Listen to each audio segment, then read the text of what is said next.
Vanessa, may nakalimutan ka ba? Are you out of your mind? Bakit pumunta dito? Ha? Gusto mo ba magkagulo kami lahat? Ano? Sylvia, I'm worried. What? Simula na nakita tayo ng manugang mo, hindi ka na nagparamdam. Hindi yan, di ba sinabi ko na sa'yo? Tapos na tayo. Kaya pwede ba tantanan mo na? Umalis ka na, umalis ka na! No, ayoko. Si Mami po, na okay na, naayusan na po. Ay, thank you. Okay na po. Lexie. Ay, thank you. Oh, kuya, Nasa si Mama. wait lang. Ang aga mo ah. Eh, mamaya pa daw tayo pipicturean. Uunahin si na Mom and Dad. Lexie, nasan si Mama? Si Mama, nasa taas. Inaayusan nga nila kanina. Kuya! Kuya, okay ka lang? Hindi ko kaya nang wala ka. Ayoko mawala ka. Kaya naman natin ito ituloy. Mag-ingat na lang tayo. Sige na. Hindi! Ano ba? Tama na, Bruce. Please, umalis ka na, please. Umalis ka na! Naulo ka? Ay! Anak mo ako! Marco, anak mo! Tama na! Marco, please! Tama na! Tama na! Sa dami ng pwede mong biktima, inalay ko pa! Ha? Paano? Sumunod ka! Sumunod ka! Tama na! Marco! Ano? Ano?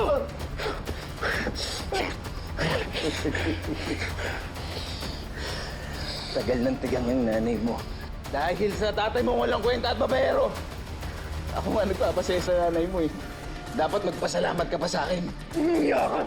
Ay! Tama na! Tama na! Na, please! Marco, Marco! Ano na, anak? Ano na? Ay! Huwag mo sasaktan ang anak ko! Umalis ka na dito! Lumayas ka na! Layas! Umalis ka na dito!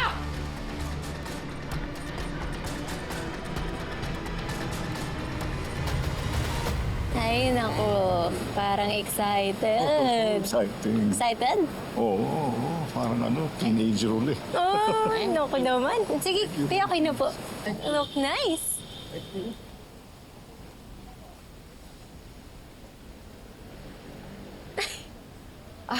Ay, ate, nakita mo na ba si Kuya? Ay, hindi ko alam na dumating na pala siya. Dumating na. Parang mainit nga yung ulo eh. Feeling ko may problema yun. Tinanong ko kung anong meron. Dumiretso na naman kay Mama. Sige, check ko ah. Sir, next layout po. Ay, Vanessa, ako na. I'll check on him. Sure, Dad? Yep. Oh, Bruce. Ang ginagawa mo, ano nangyayari sa'yo? Wala po. Ano na ba ka? Yung magandang angle ah. Ang ganda na kasi ito, guys. Ang ganda na.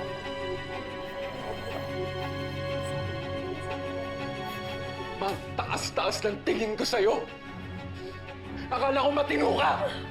Pero niloloko mo na pala si Dad. Bakit, Ma? Hindi mo na ba siya mahal? Mahal ko ang daddy mo. Kaya nga ako nasasaktan. Sunod-sunod niya ako nilaloko! Sobrang tagal kong nagtiis, Marco!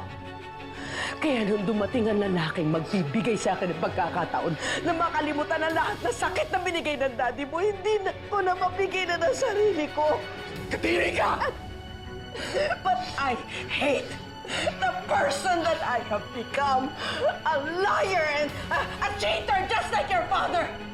Pinagsisisihan kong pumatol ako sa ibang lalaki. Anong sabi mo?